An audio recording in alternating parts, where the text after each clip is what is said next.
नमस्कार दोस्तों। साल 2025 में शनि का मीन राशि में गोचर। जानते हैं 12 राशियों में इसका प्रभाव। शनिदेव 29 मार्च 2025 को मीन राशि में प्रवेश करेंगे। ऐसे में सभी 12 राशियों पर इसका प्रभाव होगा। आइए जानते हैं आपकी राशि पर क्या प्रभाव होगा। शनिदेव को ज्योतिष में न्याय का ग्रह कहा जाता है, इसलिए जब भी शनि का परिवर्तन होता है तो उसका एक बड़ा व्यापक प्रभाव देखने को प्राप्त होता है। शनिदेव 29 मार्च 2025 को मीन राशि में प्रवेश करेंगे। ऐसे में 12 राशियों पर कुछ प्रभाव पड़ने वाले हैं। चलिए जानते हैं। मेष राशि। मेष राशि के जातकों के लिए शनि 10वें और 11वें भाव के स्वामी होते हैं और अब शनि का गोचर आपके द्वादश भाव में होने जा रहा है। इस भाव से व्यक्ति के विदेश, एकांत, आध्यात्म और व्यय का विचार किया जाता है। इस भाव में विराजमान शनि की दृष्टि आपके द्वितीय, छठे और भाग्य स्थान पर होगी। मेष राशि के जातकों के लिए शनि का यह गोचर प्रतिकूल परिणाम लेकर आ सकता है। आपको अपने स्वास्थ्य का ध्यान रखना होगा। आमदनी से अधिक खर्चा हो सकता है। पारिवारिक वाद विवाद की संभावना बन सकती है। पैतृक संपत्ति को लेकर कुछ दिक्कत आ सकती है। अपने खर्च को लेकर सावधान रहे।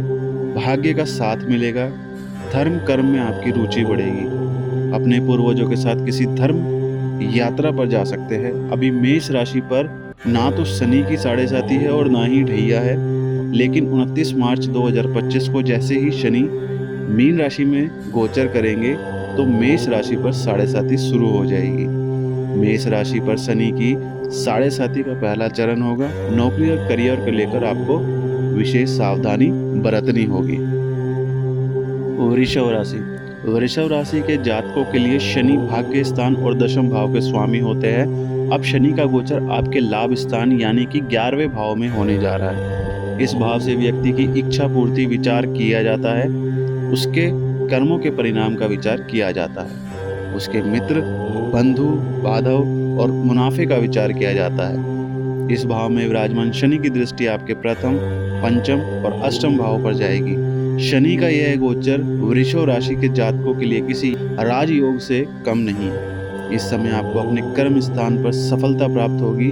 आपके रुके हुए काम पूरे होंगे। संतान के स्वास्थ्य में सुधार होगा। शेयर मार्केट, सट्टा, जुआ, लॉटरी से फायदा होगा। कोई पुरानी बीमारी ठीक हो सकती है। पैतृक संपत्ति प्राप्त हो सकती है। मिथुन राशि।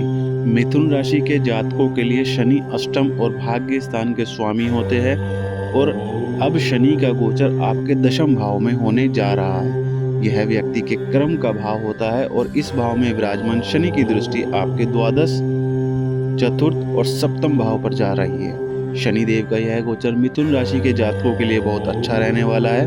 आपके कार्यस्थल पर जो उचित परिणाम या अनुकूल परिणाम आपको प्राप्त नहीं हो रहे थे, वह अब आपको होने लगेंगे। इसके अलावा आपको विदेश यात्रा करने का मौका प्राप्त हो सकता है। आप कोई संपत्ति की खरीद कर सकते हैं। साझेदारी में कोई नया काम शुरू करना चाहते हैं तो वह कर सकते हैं। हालांकि अपने पति के स्वास्थ्य का आपको ख्याल रखना होगा। शनि का यह गोचर कुल मिलाकर आपके लिए अच्छा रहेगा। कर्क राशि। कर्क राशि के जातकों के लिए शनि सप्तम, अष्टम के स्वामी होकर अकारक होते हैं और शनि का यह गोचर आपके नवम भाव में होने जा रहा है। इस भाव में व्यक्ति के धर्म का विचार किया जाता है। उसके पूर्वजों का विचार किया जाता है। धार्मिक यात्राओं का विचार किया जाता है। भाग्य का विचार किया जाता है। इस भाव में विराजमान शनि की दृष्टि 11वें भाव को, आपके तीसरे भाव को और आपके छठे भाव पर होगी। कर्क राशि के जातकों के लिए शनि का गोचर मिला जुला रहने वाला है। अष्टम भाव के स्वामी का नवम भाव में जाने से आपको पैतृक संपत्ति को लेकर कुछ नुकसान हो सकता है। भाई बहन के साथ विवाद होगा। हालांकि आपकी इच्छाएं पूरी होगी। आपको यात्राएं करने का मौका प्राप्त होगा। आपका कम्युनिकेशन अच्छा होगा। आपको नई नौकरी प्राप्त हो सकती है। आपकी कोई पुरानी बीमारी ठीक हो सकती है। आपके शत्रुओं से आपको मुक्ति मिलेगी। 29 मार्च 2025 को शनि का राशि परिवर्तन होगा। कर्क राशि पर 29 मार्च तक शनि की ढैया रहेगी। इसके बाद खत्म हो जाएगी। ऐसे में कर्क राशि के जातकों को लाभ मिलना शुरू हो जाएगा। सुख सुविधाओं में वृद्धि होगी। नया कारोबार या नई नौकरी मिल सकती है। सिंह राशि। सिंह राशि के जातकों के लिए शनि छठे और सातवें भाव के स्वामी होते हैं और अब शनि का गोचर आपके अष्टम भाव में होने जा रहा है। इस भाव से शारीरिक कष्ट का भी विचार होता है। इसके अलावा यह भाव आध्यात्मिक उन्नति का भी है और शनि देव जब यहाँ गोचर करेंगे तो आपको अगले 2.5 साल शनिदेव की ढैया से गुजरना पड़ेगा। अष्टम भाव में शनि का गोचर अच्छा नहीं कहा जाता है। इस भाव में विराजमान शनि की दृष्टि आपके 10वें भाव, आपके द्वादश भाव, आपके पंचम भाव पर होगी। शनि देव का यह गोचर आपको पारिवारिक मामलों में कुछ असफलता प्रदान कर सकता है। इस समय आपके क्रोध की वृद्धि हो सकती है और आपके ऊपर कर्ज बढ़ सकता है।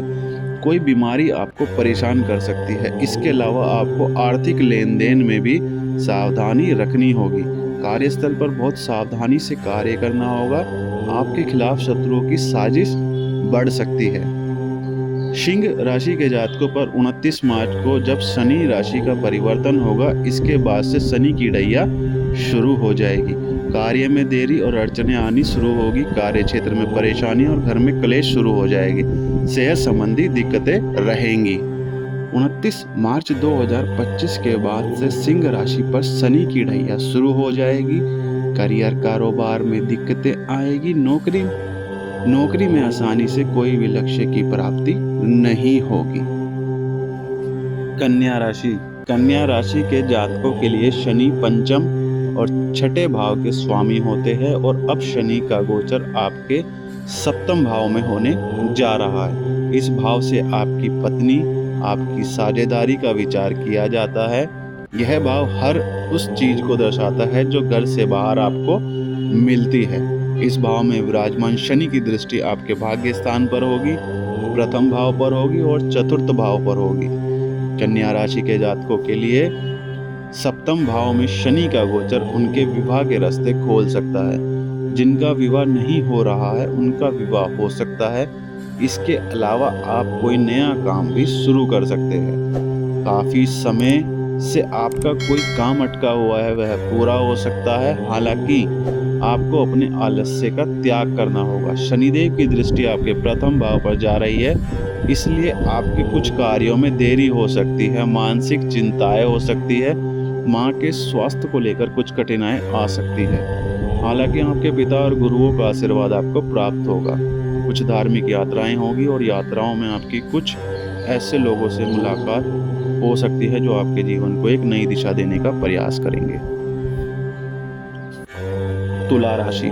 तुला राशि के जातकों के लिए शनिदेव चतुर्थ और पंचम भाव के स्वामी होते हैं और अब शनि का गोचर आपके छठे भाव में होने जा रहा है। इस भाव से व्यक्ति के शत्रु, रोग, ऋण का विचार किया जाता है। शनिदेव की दृष्टि आपके अष्टम भाव, द्वादश भाव और तीसरे भाव पर होगी। तुला राशि के जातकों के लिए शनिदेव का यह गोचर कुछ मानसिक कष्ट का कारण बन सकता है। संतान और मां को लेकर आपके मन में परेशानी होगी। हालांकि आपको नई नौकरी प्राप्त हो सकती है। विदेशी मामलों में सफलता प्राप्त होगी। विदेश में व्यापार करते हैं तो अच्छा रहेगा। यात्राओं से फायदा होगा। कम्युनिकेशन अच्छा होगा। तकनीक के फील्ड में काम कर रहे जातकों को फायदा होगा। वृश्चिक राशि। वृश्चिक राशि के जातकों के लिए शनि तीसरे और चौथे भाव के स्वामी होते हैं और शनि का गोचर आपके पंचम भाव से होगा। इस भाव से व्यक्ति की संतान, बुद्धि और शिक्षा का विचार किया जाता है। इस भाव में विराजमान शनि की दृष्टि आपके सप्तम भाव, 11वें भाव और दूसरे भाव पर होगी। इस भाव में विराजमान शनि के कारण आपको शिक्षा और बुद्धि के क्षेत्र में सफलता प्राप्त होगी। आपके कुछ पुराने अटके हुए काम पूरे हो सकते हैं। किसी बड़ी यूनिवर्सिटी में आपका एडमिशन हो सकता है। संपत्ति से फायदा होगा। आपका विवाह हो सकता है। आपके घर में संतान पैदा हो सकती है। इसके अलावा आप धार्मिक स्थानों की भी यात्रा करेंगे। मित्रों से मदद प्राप्त होगी। वृश्चिक राशि के जातकों पर 29 मार्च 2025 तक शनि की ढैया का असर रहेगा, फिर इसके बाद खत्म हो जाएगा। कुछ परेशानी रहेगी। परिवार में वाद विवाद की स्थिति बनी रहेगी और सेहत संबंधी परेशानियां भी होगी। धनु राशि। धनु राशि के जातकों के लिए शनि दूसरे और तीसरे भाव के स्वामी होते हैं और अब शनि का गोचर आपके चतुर्थ भाव में होगा। इस भाव से व्यक्ति के मानसिक सुख और मां का विचार किया जाता है।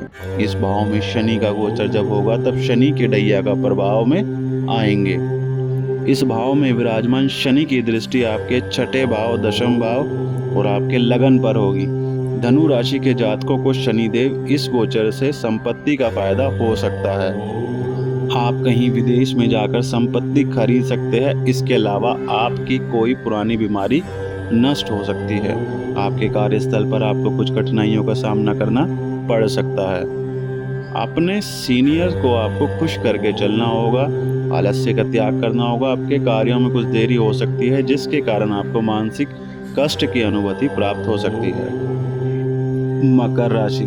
मकर राशि के जातकों के लिए शनि प्रथम द्वितीय भाव के स्वामी होते हैं और शनि का गोचर आपके तृतीय भाव में होने जा रहा है। इस भाव से व्यक्ति के कम्युनिकेशन और यात्राओं का विचार किया जाता है। लेखन का भी विचार इसी भाव से किया जाता है। इस भाव में विराजमान शनिदेव की दृष्टि आपके पंचम, नवम, द्वादश भाव पर होगी। मकर राशि के जातकों के लिए शनि का यह राशि परिवर्तन बहुत अच्छा रहेगा। आप साढ़े सती से मुक्त होने जा रहे हैं, इसलिए शनिदेव आपको बहुत अच्छे परिणाम देंगे। आपके घर में मांगलिक आयोजन होने लग जाएंगे। आपके भाग्य का साथ मिलेगा।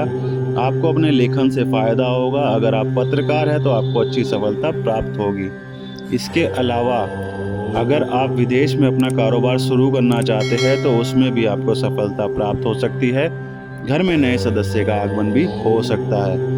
मकर राशि के जातकों पर अभी शनिदेव की साढ़े सती का अंतिम चरण चल रहा है। जब शनि इस साल 29 मार्च को राशि परिवर्तन करेंगे तो मकर राशि वालों के ऊपर से साढ़े सती खत्म हो जाएगी।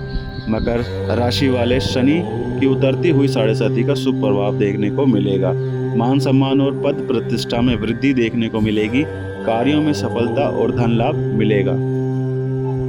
कुंभ राशि। कुंभ राशि के जातकों के लिए शनि प्रथम द्वादश भाव के स्वामी होते हैं और शनि का गोचर अब आप द्वितीय भाव से होने जा रहा है। इस भाव से व्यक्ति की वाणी और कुटुंब का विचार किया जाता है। इस भाव में विराजमान शनि की दृष्टि आपके चतुर्थ, अष्टम और 11वें भाव पर होगी। कुंभ राशि के जातकों के लिए शनि की साढ़े साती का अंतिम चरण शुरू होने जा रहा है। आपको अपनी वाणी को अच्छा रखना होगा। पैसों की सर संभाल करनी होगी। अत्यधिक खर्च से आपको बचना होगा। कहीं ऐसा ना हो कि आपकी आमदनी से अधिक आपका खर्च हो जाए। आप नई संपत्ति की खरीद कर सकते हैं। आध्यात्म में आपका मन लगेगा। आपको मित्रों से और परिवार के सदस्यों से फायदा हो सकता है। इसके अलावा आप जो भी व्यवसाय कर रहे हैं उसमें भी वृद्धि हो सकती है। अभी कुंभ राशि वालों पर शनि की साढ़े सती का दूसरा चरण जारी है। कुंभ राशि शनि की स्वराशि और मूल त्रिकोण राशि है। 29 मार्च 2025 को जब शनि का गोचर होगा तब इस राशि पर साढ़े सती का आखिरी चरण शुरू हो जाएगा। शनि की साढ़े सती का दूसरा चरण बहुत ही कष्टकारी होता है, लेकिन जब शनि की साढ़े सती का तीसरा चरण शुरू होता है तो कष्टों में कमी आने लगती है। ऐसे में साल 2025 में कुंभ राशि वालों को अच्छा लाभ मिलने के योग है। अधूरा काम पूरा होगा। भाग्य का अच्छा साथ मिलेगा। पुराने कोर्ट कचहरी के मामलों का निपटारा होगा और परेशानी दूर होगी। मीन राशि। मीन राशि के जातकों के लिए शनिदेव 11वें और व्यय यानी कि द्वादश भाव के स्वामी होते हैं। अब शनि का गोचर इनके लगन में ही होने जा रहा है। इस भाव से व्यक्ति के व्यक्तित्व और प्रसिद्धि का विचार किया जाता है। शनिदेव जब अपने लगन में गोचर करेंगे तो आपकी साढ़े सती का मध्य चरण शुरू होगा। इस भाव में विराजमान शनि की दृष्टि आपके तृतीय भाव, सप्तम भाव और दशम भाव पर होगी। शनिदेव का लगन में गोचर आपके जीवन में कुछ चुनौतियां लेकर आ सकता है। आपको इस समय अपनी यात्राओं में बेहद सावधान रहना होगा। यात्राओं से कुछ खास फायदा नहीं होगा। वैवाहिक जीवन में शनि तनाव उत्पन्न कर सकता है। कार्यस्थल पर आपको बाधाओं का सामना करना पड़ सकता है। आपके सहकर्मियों के साथ आपके व्यवहार अच्छा रखना होगा। अगर साझेदारी में कोई काम शुरू करना चाहते हैं तो सोच समझकर ही जीवन में आगे बढ़ना होगा। शनि के लगन में गोचर करने से आपके कार्यों में कुछ देरी हो सकती है, जिसके कारण आपके भीतर एक अलग प्रकार की झुंझलाहट हो सकती है।